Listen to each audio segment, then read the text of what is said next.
Hi, Jim here with LIMESTONE Investments, and I'm here to tell you all about escaping the rent trap. In fact, we manage hundreds of properties and we see tenants struggle every year, and it's completely unnecessary. So I'm going to give you some tips and secrets on how to escape this trap you're in.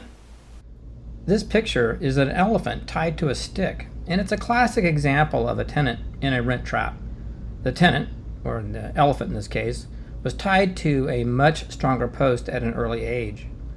And they developed this belief that once they were tied up, they wouldn't be able to escape. So after decades of being associated with this rope and a stick or a post, the tenant was never able to pull away. Once a tenant believes they can't escape, they move into the psychological phase of justifying their belief. They tell everyone that they don't want to own a home because they don't want all the responsibilities that come with owning a home. It's way easier to tell friends why they decided not to purchase a home than it is to actually go through the effort it takes to escape a trap. If you want to escape the rent trap, you have to believe that you can. I'd like to tell you a story. See this picture? This is me when I was about 12 years old, and these are my folks. And as you can see here, they're part of a little bit of the hippie era. My dad was a rock and roll musician, and my mom was an artist. If you look at this picture, you can tell we all probably needed a little more sleep. By the time I was 16, we had moved over 40 times in 7 different states. At the age of 17, I was done sleeping on the couch in a mobile home, and I started off my own. That experience was the best thing that could ever have happened to me. And the reason why is because it forced me to become free at an early age. It forced me to make my own decisions and to shape my own beliefs. I was really driven, and perhaps it was because my mom told me that I could do anything I wanted, or maybe it's just fear of being poor. But in any event, I was done sleeping in a mobile home. So back then, everybody was brainwashed, including myself, that you had to attend college in order to get a higher education and make more money so that you get a better job. And I was told that if I got this education, I'd make a lot of money. Unfortunately, no one ever told me how to build wealth. So there's a difference between earning money and saving money. And building wealth is a whole different skill set. And by the way, they don't teach you that in college. College is a fabulous place to learn how to drink and chase women. I learned how to do both very well. As you can see, I'm still happily married. So at the age of 25, I was worth more dead than alive. My student loan debt and a brand new car left me absolutely broke.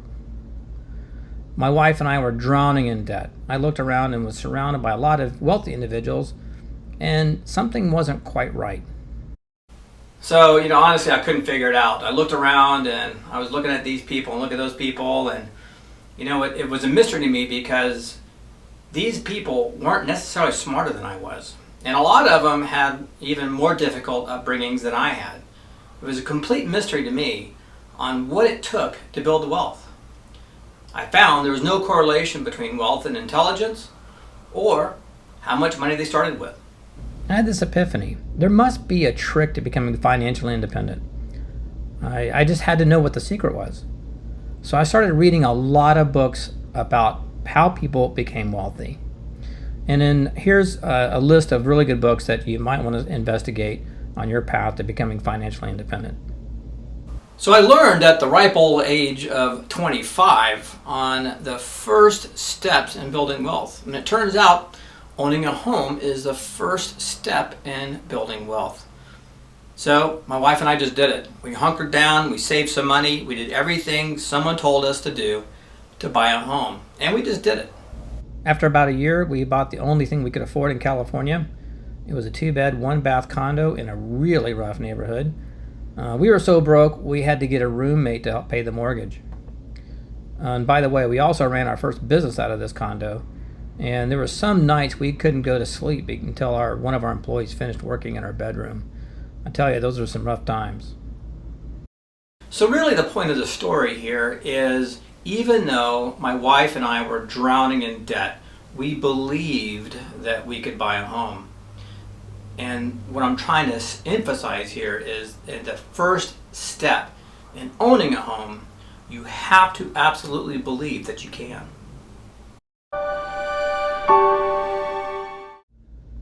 So let's explore and dispel some myths about wealth.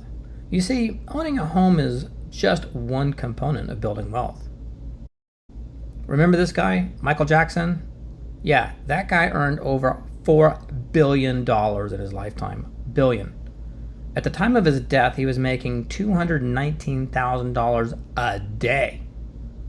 The reason he kept performing is because he was broke, believe it or not. He spent more than he made. He spent more money than you can imagine. He spent money on crazy stuff like chimpanzees and shiny shoes. Check this out. The house he rented in LA cost $100,000 a month. Hello, Mr. Jackson, how are you today? Well, I just wanted to thank you for paying $100,000 a month in rent.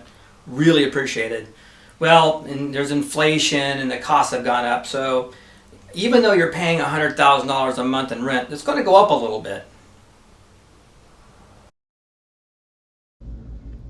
Another myth is that you have to start with a lot of money.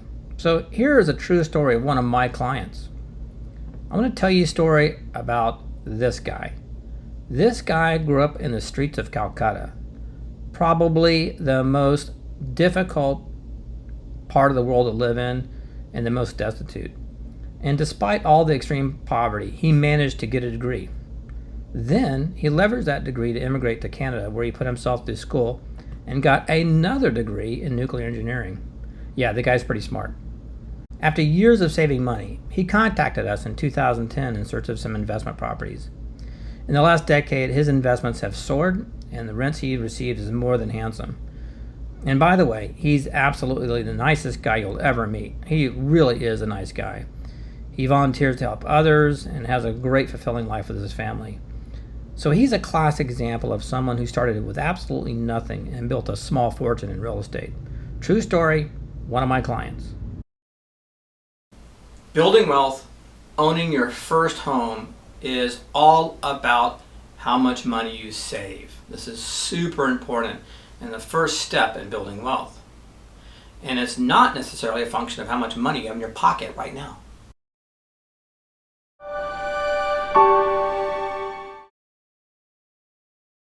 So here are some other things that you don't need to own a home. A degree, a fancy job, owning a business, rich parents, poor parents, rich friends, rich clients, a nice car, a wife, a husband, a dog, a sandwich. What you need is the desire to own a home. In fact, you don't even have to be intelligent. I can introduce you to some of my investors to prove it. But the point I'm trying to say here is you don't have to be brilliant in order to own a home. So you have everything you need right now to escape the rent trap. And it's right here, in between the ears. The only hurdle that you have to get over in escaping the rent trap is the one between your ears. So now that you believe you can escape the rent trap and that you believe you can own a home and that you have everything you need, let's talk about the process. So there are really two processes involved in owning a home. And those two processes are built on habits. And the habits are saving money and working on your credit. So if you focus your efforts in the next couple of years on these two things, you're on your way to escaping the rent trap. There are two components to saving more money. Of course, you can earn more money. You can earn more money by working harder, or you can earn more money by doing some extra jobs or earning another source of income. And it's not easy, and I've been there. I worked my butt off in order to earn more money and save more money, and it doesn't have to be long term, by the way. So here's just a short list of what you can do this week to earn more money. Yes, it will be harder than it is right now, but I guarantee you, if you want to escape the rent trap, you're going to have to suck it up and put in a little bit more effort in the interim in order for you to escape. Saving money requires constant effort every day. You need to put that effort in every day in order to escape the rent trap. It really isn't that difficult because once you keep doing it, it becomes easier and easier. In fact, once you own your first home, you get so used to the habit, you just keep saving money. Jim, I'm already paying too much for rent. Your biggest expense right now is probably rent. My recommendation is to finish your lease with us right now and then get into something that's a lot less expensive. Use that difference to save money so that you can escape the rent trap. Here's some other news. Your rent is never going to go down, ever. If you want to escape the rent trap and avoid paying more rent every year, you're going to have to suffer just a little bit in the interim period and get something less expensive. In most cases, tenants can save money for a down payment in just 1 year of reducing their cost on rent. Get something less expensive, a little bit smaller, maybe not as a nicer neighborhood, so that you can get out of this rent trap. One trick is to contact your bank or go online to set up an account that automatically sweeps your money from your bank account into a savings account. A good rule of thumb is about 20%. So that means if you make $1,000 a month, you need to save about $200. Break it up into small chunks like $20 a day or $150 a week. You'll be surprised at how easy it is to save money if it's not in your hot little hands. Did you know that if you saved $20 a day for the next 2 years, you would have enough money in savings to buy a condo? Save $40 a day and you get into a modest home. So if you want some other really good ideas on building wealth and saving money, there's a lot of really good videos out there on YouTube that discuss that. There's some really good books as well. And by the way, my door is open on any of my tenants who want to really escape the rent trap. My door is open and I would love to help you. So if you don't have any credit at all, you're actually, your life is actually easier if you have no credit. You can start off building your credit by getting some prepaid debit cards. They're on the web. Basically, you're going to put in $200 and you're going to indicate or prove to them that you're able to charge some things and pay it off in a timely fashion. If you have bad credit, well, we have a little bit of work to do. It's not unsurmountable. There are very easy ways that you can clean up your credit. Well, I'm going to tell you, it's not rocket science. Really, good credit's all about paying your bills on time. But here are some other tips. Start with pulling your own credit on any of these free websites like creditkarma.com or experian.com. I've heard some banks offer that kind of service. But what you want to do is look for all the mistakes you've made in the past and fix them. I'm shocked at the number of rental applications that have collections at less than $200. Really? You want to argue with somebody over $200 who can just destroy your credit? So if you got a small collection on there, just do it. Just take care of it and pay it off. There are agencies out there who specialize in fixing credit, but you can do this yourself and get better results. Focus on the easy ones first and then start knocking them out one at a time. If you get one deletion letter, get on to the next one, or work on them all at the same time. Improving your credit is just like doing homework. Remember doing your homework in grade school? Yeah, painful. Nothing fun about it. Work on it every weekend. Carve out some time. Just do it. Tell other people what your objectives are. They became a part of your team and they hold you accountable so that you actually get those things accomplished. If you save a certain dollar amount every week and have more than you need to pay your bills, you are on your way to fixing your credit. Now that you believe that you can own a home, I'm going to give you some tips that will really help you accelerate the pace and get your home faster. And one of the really cool things you can do is go through some magazines and clip out a picture of what you think your first home is going to look like. And on that first home, what you're going to do is you're going to put a date that you're going to be able to move into that home.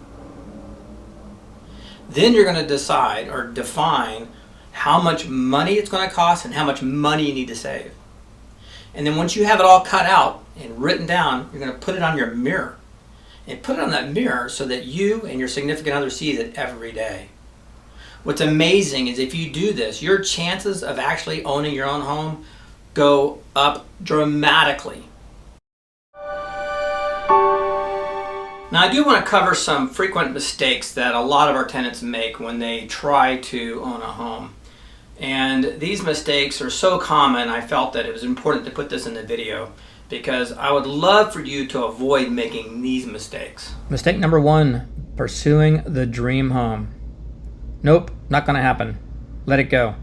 Your first home is just a stepping stone to your dream home.